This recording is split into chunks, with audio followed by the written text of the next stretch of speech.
My name is Scarlett. I am 32 years old and I live in a city apartment. The drive took 6 hours. My arms ached from the weight of the car seat, and my 9-month-old daughter was finally asleep. I stood on the front porch of my childhood home, surrounded by snow, taking a deep breath to steady my nerves. I just wanted a normal Christmas. My mother opened the door. She didn't smile. She didn't open her arms to hug me. She just blocked the entrance, looking down at my sleeping baby with a look of pure annoyance. "Why did you come?" she asked. Her voice was flat. I blinked, the cold air stinging my face. "It's Christmas, Mom." "Your baby makes people uncomfortable," she said, as if she was just talking about the weather. Behind her, I saw my father sitting in his armchair. He caught my eye, smirked, and looked back at the TV. My sister walked past the hallway and didn't even turn her head to acknowledge me. I stood there, holding my daughter tight against the freezing wind. The warmth I had hoped for didn't exist. In that moment, the truth hit me harder than the cold. I wasn't family to them. I was just an inconvenience. I was never actually welcome here. But before the twist, like, subscribe and comment where you're watching from, I stood in the hallway, the cold draft from the door still clinging to the legs of my jeans.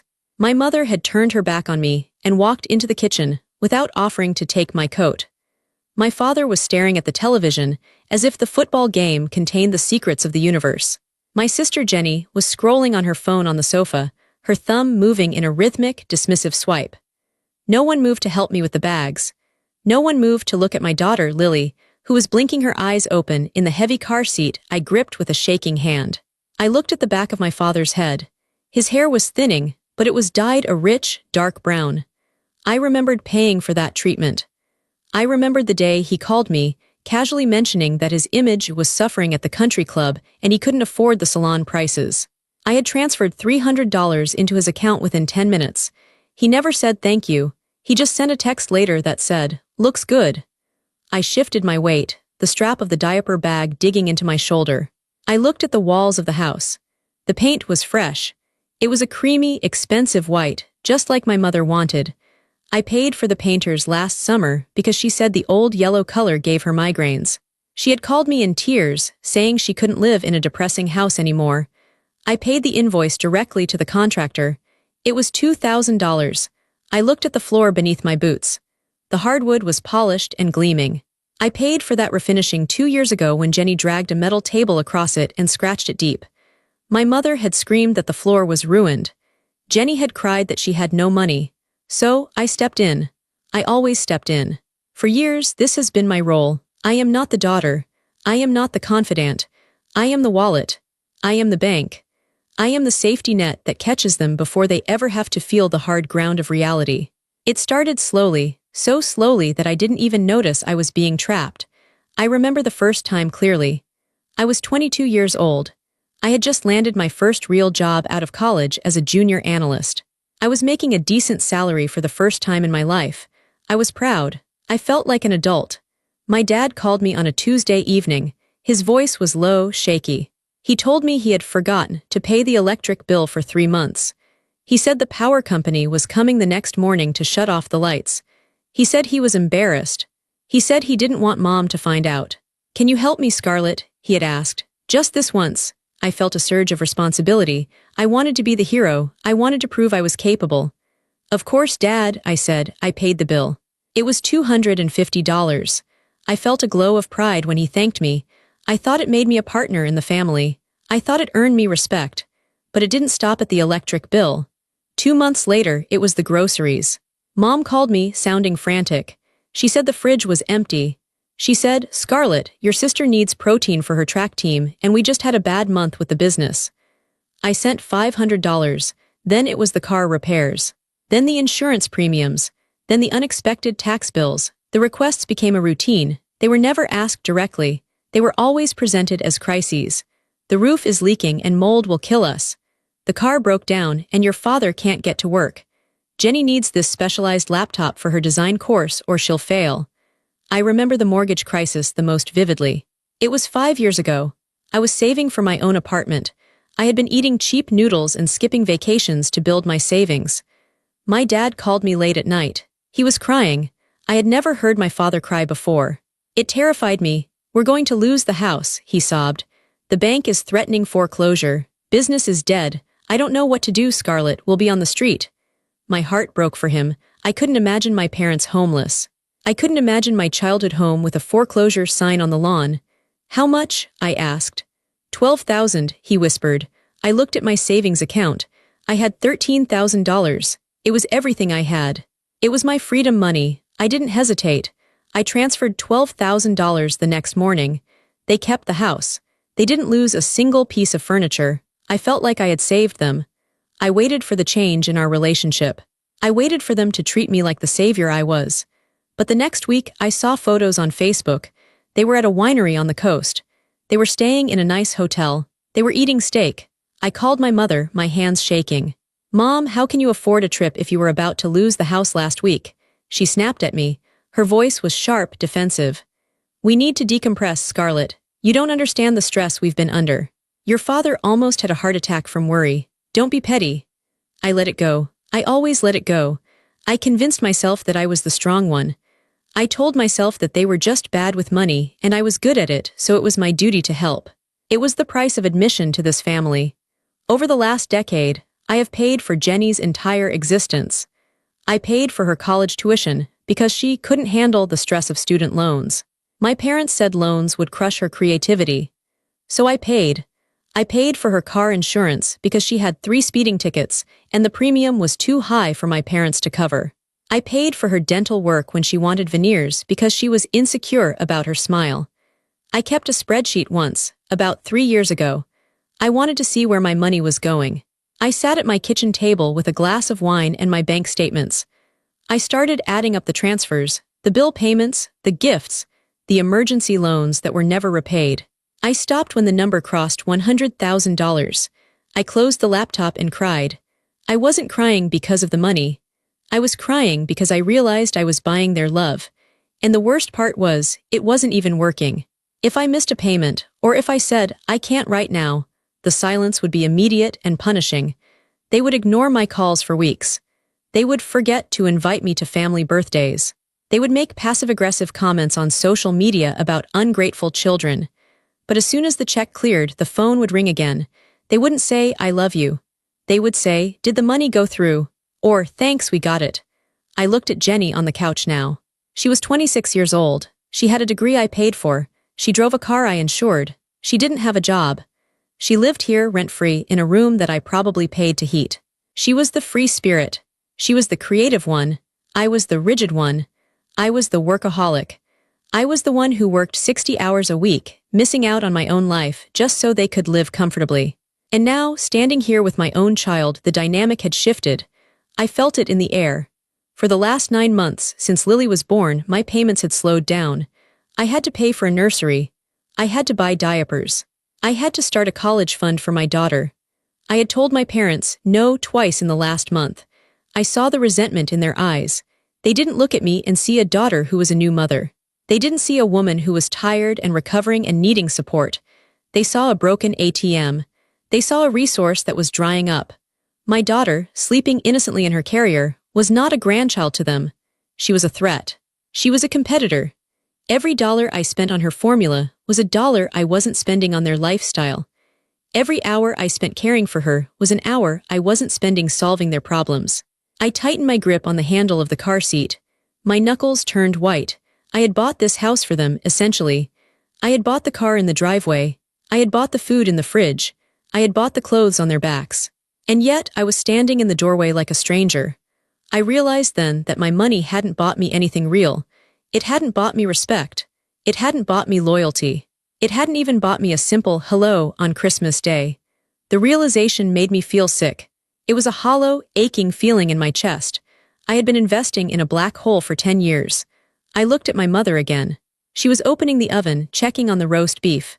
The smell of rosemary and garlic wafted out. It was a smell I paid for. Take your shoes off, Scarlett, she called out, not looking at me. I don't want slush on the floor I paid to fix. I will, I said softly. I bent down to unzip my boots. My hands were trembling. I felt a sudden, fierce protectiveness over my wallet, and more importantly, over my daughter. I had been willing to sacrifice my own comfort for them. I had been willing to drive an old car so they could drive a new one. I had been willing to live in a small apartment so they could keep this big house. But I wasn't willing to sacrifice Lily. They treated my money like a family resource, like a community pot that they were entitled to dip into whenever they wanted. They treated me like the steward of that pot, the manager whose only job was to keep it full. They treated me like I was the burden because I came with strings attached. I came with the need for validation. I came with the need to be seen. And now I came with a baby. My daughter was the final excuse they needed to shove me aside. She was the barrier between them and my bank account. And because of that, they resented her before she even woke up. I stood up, my boots off. I picked up the car seat. It was heavy, but it felt like the only thing in the world that truly belonged to me. I walked into the living room, stepping onto the rug I had bought them for their anniversary last year. I looked at the TV screen my dad was watching. It was a 65-inch flat screen. I bought it for Father's Day. I was surrounded by my own generosity, and yet I was completely alone. The history of my financial abuse was written on every surface of this home. It was in the curtains. It was in the vase on the mantel. It was in the sweater my sister was wearing. I had built this stage for them. And now they wouldn't even let me have a speaking part in the play. I took a deep breath. The years of silence, of just signing the checks and hoping for love, were ending. I could feel it. The bill was finally coming due, but not in the way they expected. I wasn't going to pay anymore. And the moment I stopped paying, I knew exactly what would happen. The facade would crumble. The family would dissolve. Because without my money, there was nothing holding us together. There was no glue, there was no love, there was just a transaction that had finally run its course. I looked down at Lily. She stirred again. She was about to wake up into a room full of people who wished she didn't exist because she cost too much. "I've got you," I whispered to her. "I'm not going to let them use you like they used me." I walked further into the room, waiting for the fight that I knew was coming. I was done being the bank. Today, I was just going to be a mother, and that was going to be a problem for everyone in this house. I walked fully into the living room. The air was warm, heated by the furnace I knew was on its last legs, but the atmosphere was freezing. I set the heavy car seat down on the rug carefully, trying not to jar it. Lily stirred. She let out a small, soft noise, a little coo that usually made strangers smile in the grocery store. It was a happy sound. She was waking up. "Is that thing going to cry?" Jenny asked. She didn't look up from her phone. She didn't turn her head. Her voice was flat, bored, and irritated. I froze. I stared at the side of her face. "Her name is Lily," I said. My voice was quiet, but it had a hard edge to it. "And she's not a thing." "Whatever," Jenny sighed, finally glancing up with a roll of her eyes. "I have a headache. I was up late last night with friends. If she starts screaming, I'm going to my room. I can't deal with noise right now." My mother walked back in from the kitchen. She was wiping her hands on a pristine white dish towel. She looked down at the car seat on the floor. She didn't bend down. She didn't smile. She didn't peek inside the canopy to see the face of her first and only grandchild. She looked at the carrier the way someone looks at a muddy pair of boots left in the wrong place. "You can't leave that there," Mom said. "Someone will trip. It's in the way." "I just got here, Mom," I said, struggling to keep my voice steady. "I haven't even taken my coat off yet. Can I just settle in?" "Well, hurry up," she said, turning her attention to a speck of dust on the coffee table.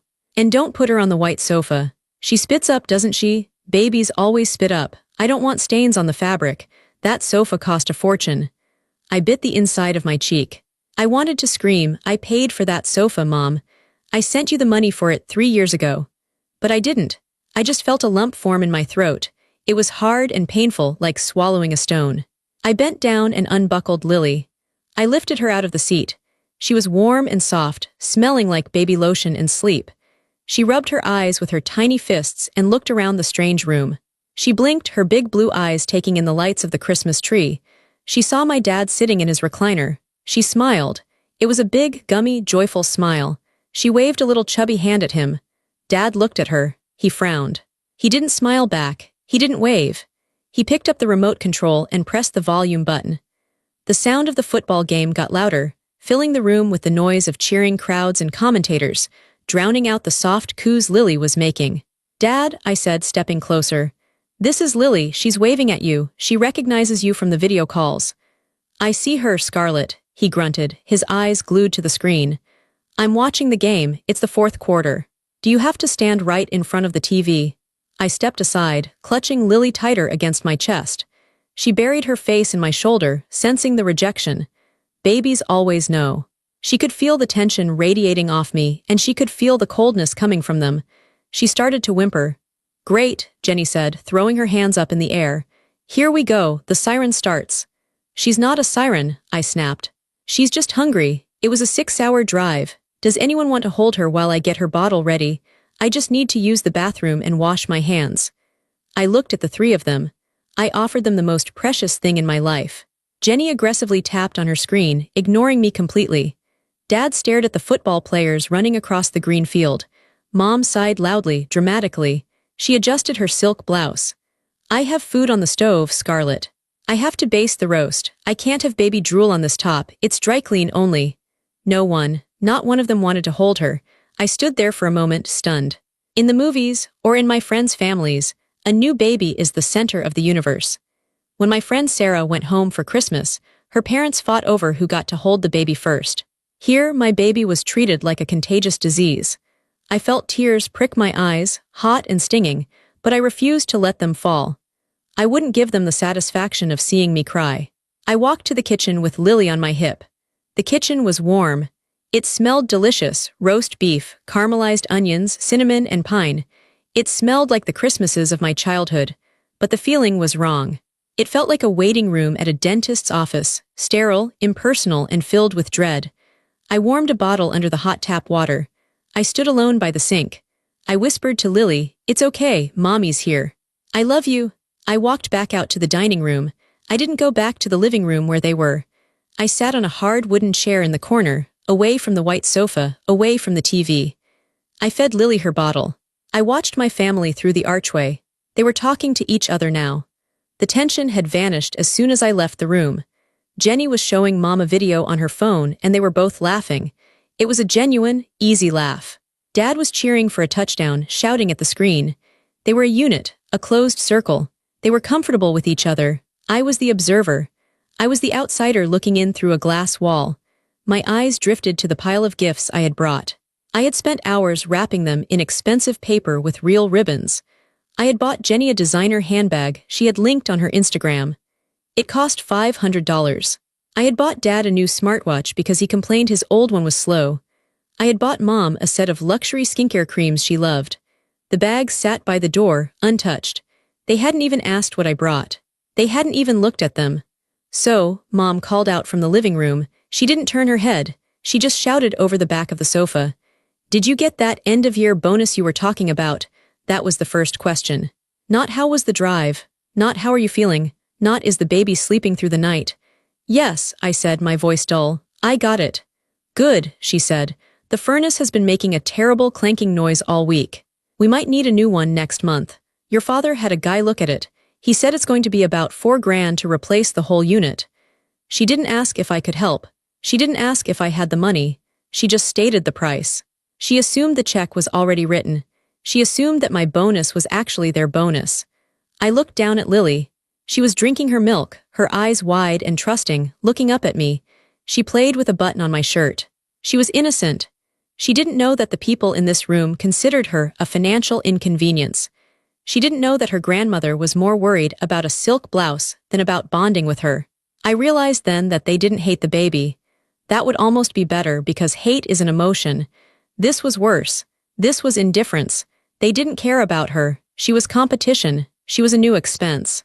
She was a tiny human being that took my attention and my money away from them. They didn't dismiss her because she was loud or messy. They dismissed her because she was mine. And in their minds, anything that was mine was actually theirs to use or discard as they saw fit. And since they couldn't use the baby, they wanted to discard her. I burped Lily and wiped her mouth. I held her close, rocking her gently in the hard chair. "Scarlett, are you just going to sit in the dark?" Jenny called out. "It's weird, come watch the halftime show." "I'm feeding the baby," I said. "Well, hurry up," Jenny said. "Mom's serving dinner soon and I'm starving." I looked at the designer bag I had bought for Jenny. I thought about the rent I paid for this house. I thought about the furnace they wanted me to buy. I looked at my daughter's face. A cold resolve started to settle in my stomach. It replaced the sadness. It replaced the longing for their approval. It was a hard, heavy feeling. I wasn't just a daughter anymore. I was a mother, and a mother protects her child. I stood up. I'm coming, I said, but I wasn't coming back to them, not really. I was just walking into the room to say goodbye, even if they didn't know it yet. I held Lily like a shield. They wouldn't break her, I wouldn't let them. Dinner was ready an hour later. The dining room table was set perfectly.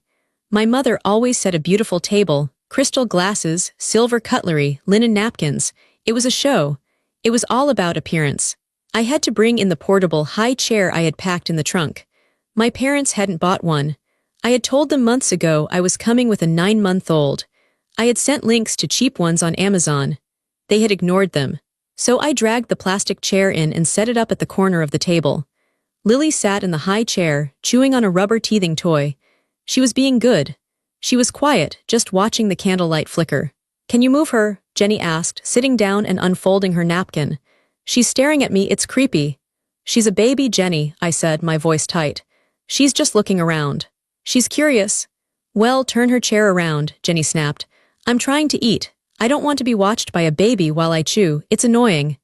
My mother walked in with a platter of roast beef. She placed it in the center of the table. She served Dad first, piling meat onto his plate. Then she served Jenny. She put the bowl of mashed potatoes down. She didn't serve me. I reached for the spoon to serve myself. So, about the furnace, Dad said, cutting into his meat. He didn't look at me. I told the guy to come on Tuesday. You can just Venmo me the money tomorrow morning. Make it $4,500, just in case there are extra parts or labor costs. I don't want to run short. I froze. My hand hovered over the mashed potatoes. The steam rose up, smelling of butter. And, Mom added, passing the gravy boat to Jenny, Jenny needs a deposit for her new apartment. She's thinking of moving out of here finally. Just a small studio downtown. We told her you'd help with the first and last month's rent. It's about $3,000 total. It's a safe building, so it's a bit more expensive. I put the serving spoon down. It made a clinking sound against the china. I looked at them. They were eating calmly. They were chewing their roast beef. They were spending $7,500 of my money between bites of food. They hadn't even asked if I could afford it. They hadn't asked if I had expenses for the baby. They hadn't asked if I had savings left. They just ordered from the menu of my bank account. No, I said. The word was quiet, but it hung in the air like a gunshot. The chewing stopped. The forks froze midway to mouths. Dad looked up, his eyebrows drawing together. What did you say? I said no, I repeated. My voice was low, but it didn't shake. My heart was pounding against my ribs like a trapped bird, but my hands were steady on the table. I'm not paying for the furnace. And I'm not paying for Jenny's apartment. Jenny dropped her fork. It clattered loudly against her plate. Excuse me, you promised you'd help me get settled. Mom said you would. I never promised that, I said, looking her in the eye. You assumed, Mom and Dad assumed. No one asked me. Scarlett, don't be selfish, Mom said, her voice taking on that scolding tone she used when I was a child and refused to share a toy. Family helps family. You have that good job in the city. You have plenty. Your sister needs a start. She's trying to be independent. I have a child, I said. I pointed to Lily in her high chair. I have a baby to support now. My money goes to her. I have a mortgage of my own. I have daycare costs. I have a future to build for her. I can't support 3 households anymore. Oh, don't use the kid as an excuse, Dad spat. He wiped his mouth with a napkin and threw it on the table. You're just being stingy. You come into this house, bringing that crying baby, disrupting our Christmas, making everything about you, and now you want to hold out on us. After everything we did for you. Everything you did for me, I asked. I felt a heat rising in my chest, a fire that had been smoldering for 20 years. I have paid your mortgage for 5 years, Dad. I paid for this food we are eating right now. I paid for the car sitting in the driveway. I paid for the roof over our heads. I have given you everything. That's your duty, Mom yelled, her face turning red. We raised you. We sacrificed for you. And you treated me like an ATM. I stood up. My chair scraped loudly against the floor. Lily startled and looked at me, her eyes wide.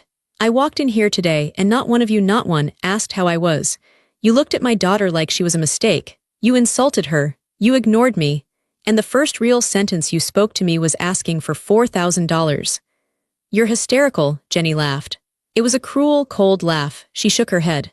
God, you're so hormonal. Is this postpartum depression? Do you need meds? You sound crazy. Sit down, Scarlett, Dad commanded, pointing a finger at my chair. Stop making a scene.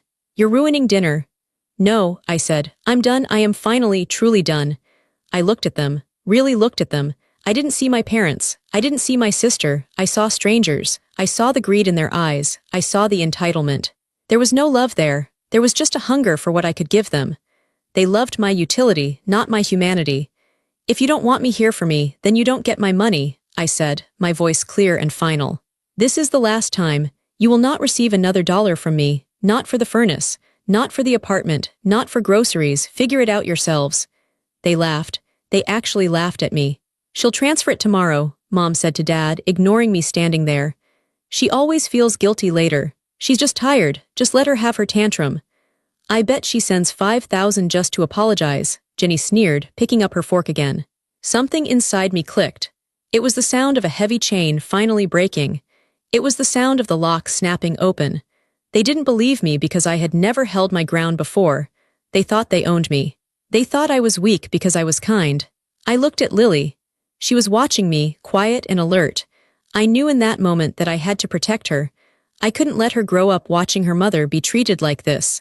I couldn't let her think this was what love looked like. Watch me, I whispered. I turned away from the table. I didn't look back at their smug faces. I didn't wait for permission to leave. I walked toward the high chair. The era of Scarlett the bank was over. The era of Scarlett the mother had begun. I didn't finish dinner. I didn't clear my plate. I walked over to the high chair and unbuckled Lily. She looked at me, sensing the change in energy. I picked her up and walked straight to the hallway. Where are you going? Mom called out. Her voice wasn't worried. It was annoyed. We haven't had pie yet. I'm leaving, I said. I put Lily into her car seat on the floor. I zipped up her winter suit. I put on my coat. My hands were moving fast, efficient. You can't leave, Dad said from the dining room. It's snowing, don't be an idiot. I'd rather drive through a blizzard than spend another minute in this house, I said. I grabbed the car seat. I grabbed my bag. I left the gifts.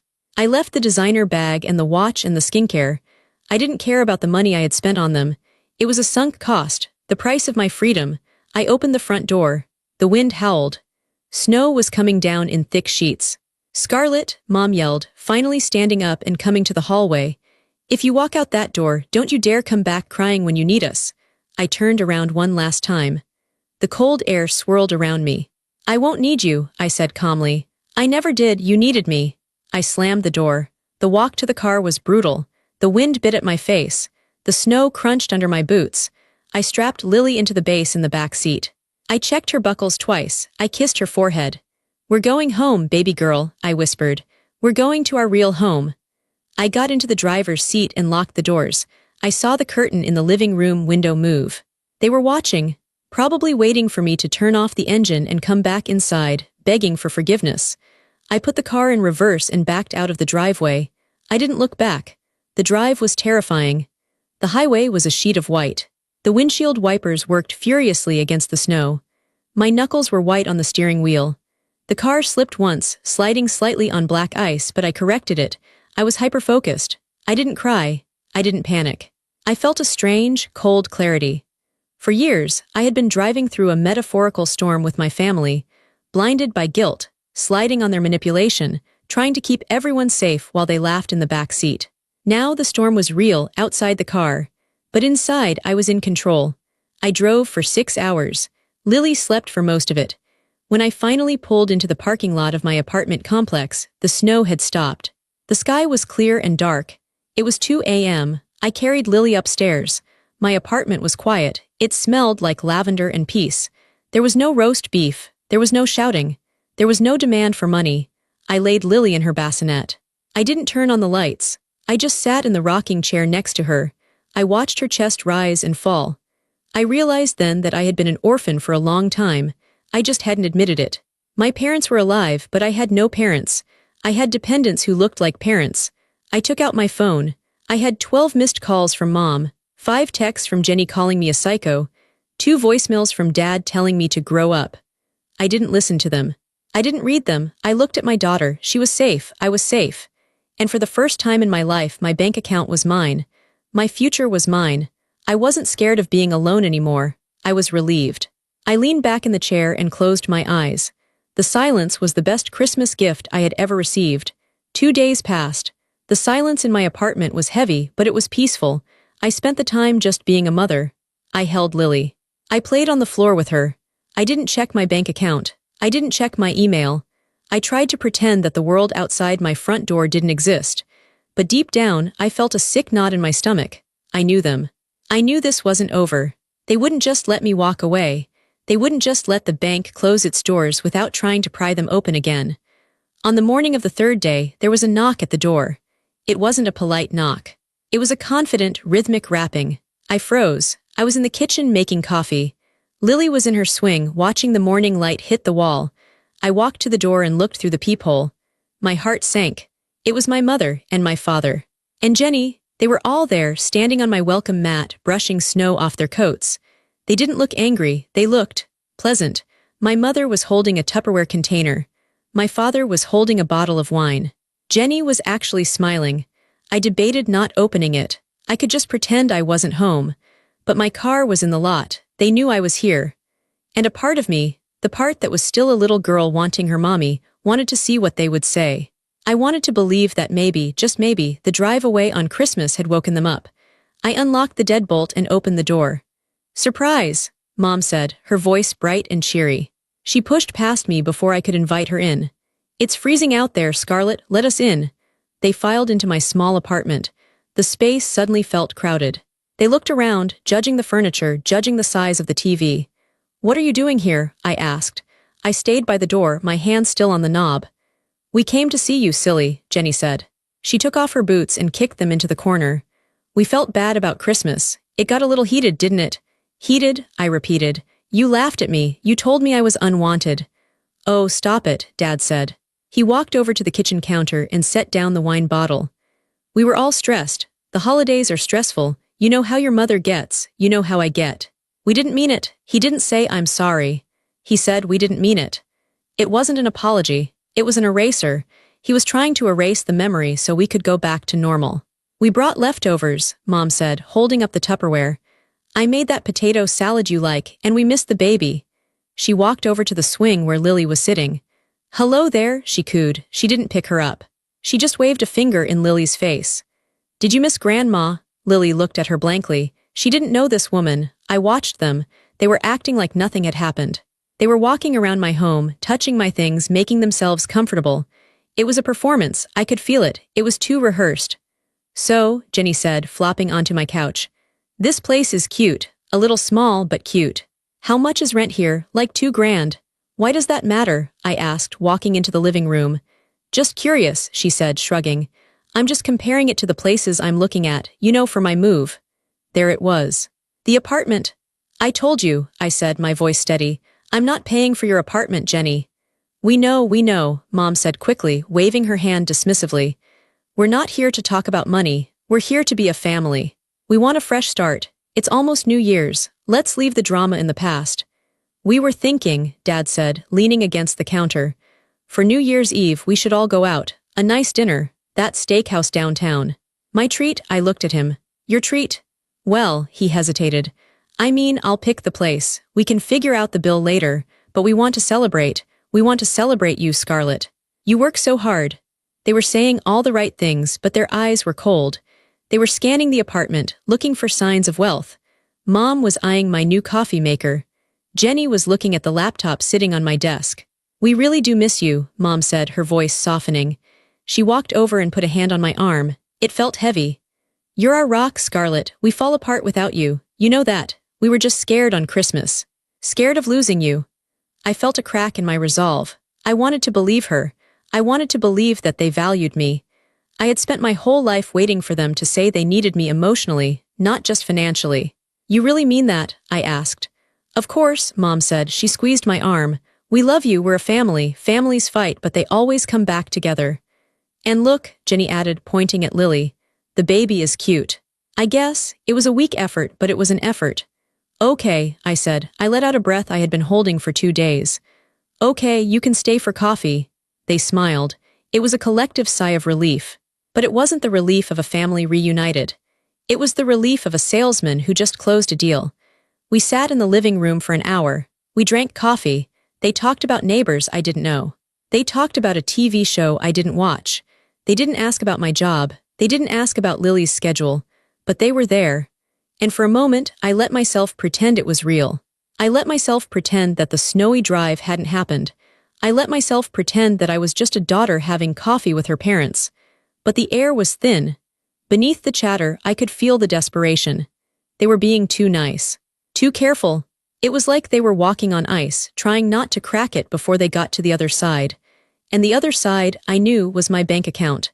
The visit was winding down. Mom said they had to get back before the roads got icy again.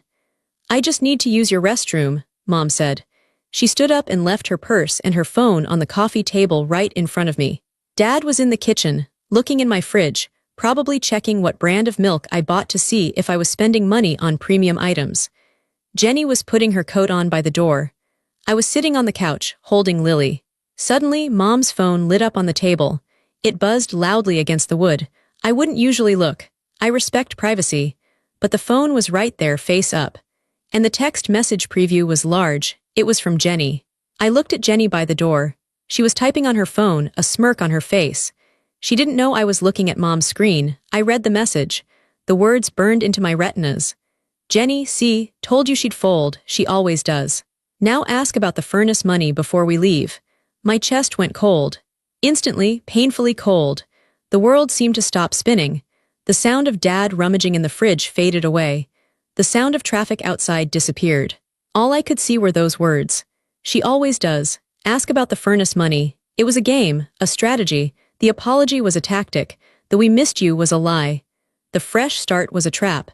They hadn't driven 2 hours to see me. They hadn't come to see their granddaughter.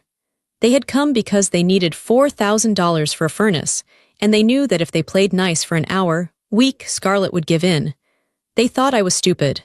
They thought I was desperate for their love. And the saddest part was they were right. I had been desperate. I had almost folded. But seeing it written down, seeing the calculation, the cruelty, the absolute lack of respect, snapped something inside me back into place. I didn't say a word. I didn't scream. Mom came back from the bathroom. She looked refreshed. She picked up her phone without looking at the screen and put it in her purse. Well, she said, clapping her hands together. This was lovely. It feels so good to have things back to normal. She looked at me expectantly. This was the moment. This was the moment I was supposed to offer the check. This was the moment I was supposed to say, "Don't worry about the furnace, Dad. I'll take care of it." I looked at her. I looked at Dad, who had walked back in. I looked at Jenny. "Yes," I said. My voice was very quiet. It was revealing. "What?" Mom asked. "It was good to see you," I said. "Drive safe." Mom blinked. She looked confused. She was waiting for the offer. The silence stretched out. It became awkward. "So," Dad said, clearing his throat. "About that furnace. The guy is coming tomorrow. I'm a little short this month until the business picks up in the spring." "That sounds stressful," I said. I didn't reach for my checkbook. I didn't pick up my phone to Venmo. "It is," Mom said, her smile faltering. "We were hoping. Since you got that bonus." "I spent it," I lied. "I hadn't spent a dime. Babies are expensive, and I decided to put the rest in a locked savings account for her college. I can't touch it." The room went dead silent. The warmth evaporated. "You spent it?" Jenny asked, her voice sharp. "All of it. Every penny," I said. The look on their faces changed instantly. The masks fell off.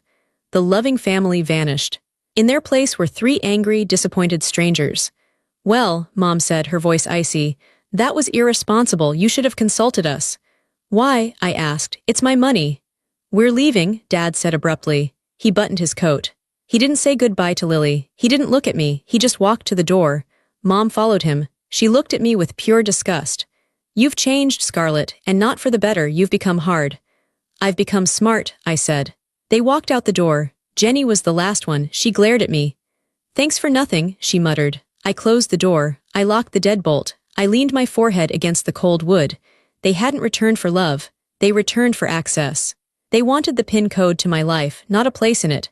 I felt tears running down my cheeks, but they weren't tears of sadness. They were tears of relief. The doubt was gone. I knew the truth now. I had seen it in black and white on a glowing screen. I was free. An hour later, my phone rang. I saw the name on the screen, Aunt Linda. Linda was my dad's younger sister. She was the black sheep.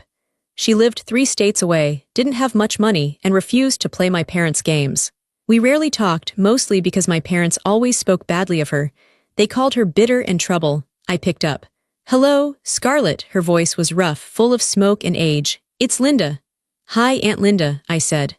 I was tired, I didn't want to talk to anyone related to them. "I'm going to keep this short," she said. "I know you were at the house on Christmas and I know you left." "Yeah," I said, "I left." "Good for you," she said. I paused. "What?" I said. "Good for you, it's about damn time." I walked over to the window.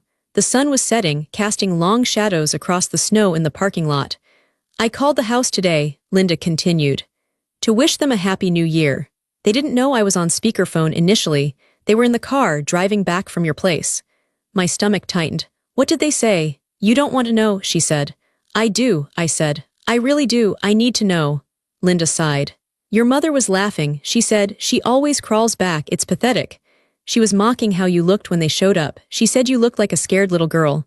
I closed my eyes. "Your father said," Linda paused. "He said, she thinks we need her but she needs us more. We've got her wrapped around our finger. She'll pay for the furnace next week. She just needs to be guilt-tripped a little harder." "And Jenny?" I asked, though I already knew. "Jenny said you were stingy. She said she deserves your money more than that baby does because she has actual potential, and the baby is just a lump." Hearing it out loud, in Aunt Linda's blunt voice, broke something inside me. But it wasn't a break that caused collapse. It was the breaking of a fever. "They think I'm a joke," I whispered. "They think you're a resource, honey," Linda said. "They don't respect you, they never have, they respect your checkbook. As long as you keep opening it, they'll keep laughing at you behind your back." "I saw a text," I told her. "Jenny texted Mom while they were here, it said I would fold." "See," Linda said, "it's a game to them. Manipulation is their sport, and you've been the ball for 10 years. "I'm done, Linda," I said. "I told them no." "Saying no is the easy part," Linda warned. "Sticking to it is hard. They will come for you, they will cry, they will threaten. They will tell the whole family you're abandoning them, they will try to destroy your reputation." "Let them," I said. The anger in my chest was gone, replaced by a cold, hard steel. "Let them talk."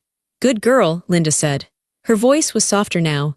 "You have a daughter now, Scarlett. You break the cycle for her. Don't let her grow up thinking love comes with a price tag. Don't let her see her mother be a doormat." "I won't," I promised. "I'm proud of you," Linda said. I started to cry. My parents hadn't told me they were proud of me in years, not when I got promoted, not when I bought my apartment, not when I gave birth. "Thank you, Linda," I choked out. "You're not alone," she said. "Remember that, you have family. Real family doesn't ask for a deposit." We hung up. I sat in the silence of my apartment. The truth was out. There were no more shadows. No more maybe they love me in their own way. They didn't love me, they used me, and they laughed about it. I looked at Lily. She was asleep in her swing. She was peaceful. I realized that by cutting them off, I wasn't losing a family. I was losing a parasite. I was losing a tumor that had been draining the life out of me for a decade. It hurt. It hurt like surgery. But I knew that once the wound healed, I would be healthier than I had ever been. I didn't wait until the next morning. I sat down at my laptop right then. It was 5 p.m. I opened my banking portal. I went to the Scheduled Transfers tab. There it was. Mom and Dad Mortgage Assistance. $1,200/month. Cancel. Jenny Car Insurance, $180/month. Cancel. Family Phone Plan, 5 lines, $350/month. Cancel. I went to the utility websites. I had the logins saved because I paid the bills. Electric company, remove autopay. Gas company, remove payment method. Water company, remove payment method. I went to the streaming services. Netflix, Hulu, HBO, Spotify, they were all on my card. Sign out of all devices. Change password, cancel subscription. My fingers flew across the keyboard. It felt like I was defusing a bomb. With every click, I felt lighter. I opened my email. I drafted a generic email to the private school where Jenny was taking extended learning art classes.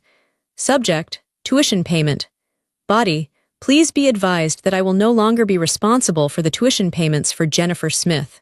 Please direct all future billing to the student. Send. I canceled the credit card that I had given Dad for emergencies. The one he used for gas and client dinners. I reported it lost and asked for a new number, one he wouldn't have. It took me 40 minutes to dismantle 10 years of financial support.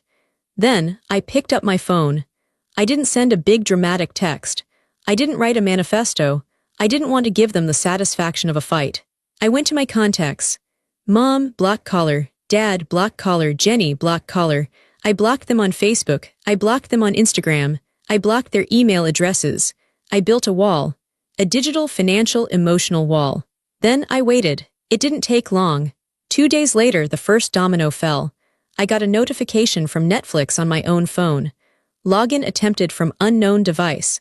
They were trying to watch TV. They were realizing the password didn't work. Then, the credit card. I saw a declined transaction alert on my banking app. $85 the steakhouse. Dad was trying to buy lunch. It declined. I imagined the moment. The waiter coming back to the table. I'm sorry, sir, the card didn't go through. The embarrassment. The panic. Then, the voicemail started appearing in my blocked messages folder. My phone didn't ring, but the carrier still stored them. I listened to one just to be sure. It was Mom. Her voice was high and frantic. Scarlett, the electric company sent a disconnect notice. They said the autopay was canceled. What is going on? Call me back immediately. This isn't funny. Another one from Jenny. My Spotify stopped working, and the school called me saying my tuition is overdue. You need to fix this now. I can't go to class. You're ruining my life. Another from Dad. Scarlett. Pick up the phone. You're being childish. You can't just cut us off. We have agreements. I'll sue you. I swear to God I'll sue you. He threatened to sue his own daughter for stopping the charity. I didn't reply. I felt a ghost of guilt, a whisper of maybe I'm being too harsh. But then I remembered the text. She always folds. I remembered the laughter Aunt Linda heard. I deleted the voicemails. Suddenly, the silence wasn't empty. It was powerful. For the first time in my life, my paycheck hit my account and it stayed there. All of it. I paid my mortgage. I paid my daycare bill. I bought Lily a new winter coat. And I still had money left over. I looked at the balance. It was growing. It was security. It was freedom. The flying monkeys came next. My cousin called. My uncle called. Your mother is sick with worry, they said. How can you do this to your family? I told them the truth. Simply and directly. I have supported them for 10 years. I have a child now. I cannot afford to support 2 households. If they are in trouble, they are adults. They can get jobs. Most of them didn't understand. They called me cold. I blocked them too. I realized I was pruning a dead tree. I was cutting off the rot so the healthy parts could survive. The panic on their end grew. I heard through Aunt Linda that Dad had to sell his second car. I heard Jenny had to move back into the house because she couldn't get the apartment without my deposit. I heard Mom had to start buying generic brands. They were facing the consequences of their own lives for the first time. And I was facing mine, a life where I was the main character, not the supporting actress funding the production. 2 weeks later, it was mid-January. The snow was deep. I was sitting in my living room on a Saturday afternoon. Lily was practicing crawling. She was scooting backward on the carpet, laughing. There was a knock at the door. My stomach clenched. I thought it was them. I thought maybe they had driven down to scream at me, to bang on the door until I opened it. I walked to the peephole, ready to call the police. But it wasn't them. It was an older woman with wild gray hair and a thick parka. She was holding 2 large grocery bags and a casserole dish wrapped in a towel. It was Aunt Linda. I opened the door. Linda, hey kid, she said. She was out of breath. These stairs are no joke. Can I come in? I brought lasagna. I stepped back. Yes, come in. She walked in and set the bags on the kitchen counter. I was in the neighborhood, she lied. She lived 3 states away. Thought I'd check on you, brought some stuff, diapers, wipes, some of those expensive organic snacks you like. I looked at the bags. There was easily $200 worth of groceries. You didn't have to do this, I said. I know, she said. She took off her coat. That's why it's a gift. If you have to do it, it's a tax. If you want to do it, it's love. She walked over to Lily. She knelt down on the carpet. Her knees cracked, but she didn't care. Well, hello, beautiful, Linda said softly. Lily looked at her. She didn't cry. She crawled right over to Linda and grabbed her finger. Linda smiled and her eyes crinkled up. It was a real smile. She looks like you, Linda said, looking up at me. She has your eyes and your chin. She does. Yeah, strong chin. Stubborn, Linda winked. We ate the lasagna. It was homemade. It was hot and cheesy and tasted like comfort. We sat at my small table. Linda told me stories about my dad when he was young, before he got greedy. She told me about her own life, her cats, her job at the library. She didn't ask for anything. She didn't ask about my salary. She didn't ask for a loan. She handed me an envelope before she left. What is this? I asked, pulling back. I don't need money, Linda. Open it, she said. I opened it. It was a card. On the front, it had a picture of a bear and a cub. Inside, she had written, Scarlett, you are a good mother. You are a good person. You are not alone anymore. We've got you. Love, Aunt Linda. There was no check inside, just the note. I wanted to put money in, she laughed. But I figured you'd be offended. So I bought a savings bond for Lily instead. It's in her name. She can cash it when she's 18. I hugged her. I hugged her so hard my ribs hurt. She smelled like peppermint and rain. She hugged me back, holding me up. Thank you, I whispered. You're welcome, she said. Now lock the door behind me. She left. That night I put Lily to bed. I stood over her crib and watched her sleep. The apartment was quiet. But it wasn't the lonely silence I had felt on Christmas. It was a peaceful silence. My phone was quiet. No demands, no guilt trips. My bank account was safe. My daughter was loved. I realized that family isn't about blood. It isn't about who you owe. It's about who shows up with lasagna when it's snowing. It's about who holds your baby and sees a person, not a burden. I walked to my bedroom and climbed into bed. The sheets were cool. For the first time in years, my mind wasn't racing with calculations. I wasn't worrying about how to pay for a furnace I didn't own. I wasn't worrying about making people happy who refused to be happy. I closed my eyes. I was Scarlett, I was a mother, I was free. And for the first time in years, I slept without fear.